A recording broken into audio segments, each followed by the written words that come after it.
आगामी महानगरपालिकेच्या निवडणुका ओबीसी आरक्षण आणि नव्या वॉर्ड रचनेनुसारच सुप्रीम कोर्टामध्ये आज पुन्हा शिक्कामोर्तब। जुन्या वॉर्ड रचनेप्रमाणे निवडणुकांची मागणी आणि 27% ओबीसी आरक्षणाला आव्हान देणारी याचिका फेटाळली। बाळासाहेबांची विचारसरणी सोडलेले पुन्हा निवडून येणार नाहीत, मुख्यमंत्री फडणवीसांचा उद्धव ठाकरेंवर निशाणा। राहुल गांधींच्या विधानांनी जगभरात भारताची बदनामी होते, सुप्रीम कोर्टानं राहुल गांधींना योग्य सल्ला दिला, मुख्यमंत्री फडणवीसांचं वक्तव्य।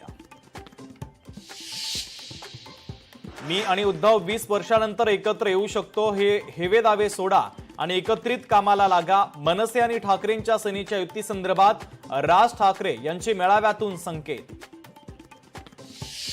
मराठीचा मुद्दा घराघरामध्ये पोहोचवा, मराठीचा मुद्दा पोहोचवताना हिंदी भाषिकांचा द्वेष करू नका, राज ठाकरेंच्या पदाधिकाऱ्यांना सूचना। संतोष देशमुख हत्या प्रकरणी पुढची सुनावणी 18 ऑगस्टला होणार, विशेष सरकारी वकील उज्ज्वल निकम आज अनुपस्थित असल्यानं कुठलाही युक्तिवाद नाही। निशिकांत दुबेंनी वादग्रस्त वक्तव्य करू नये, मुख्यमंत्री देवेंद्र फडणवीसांचा निशिकांत दुबेंना सल्ला।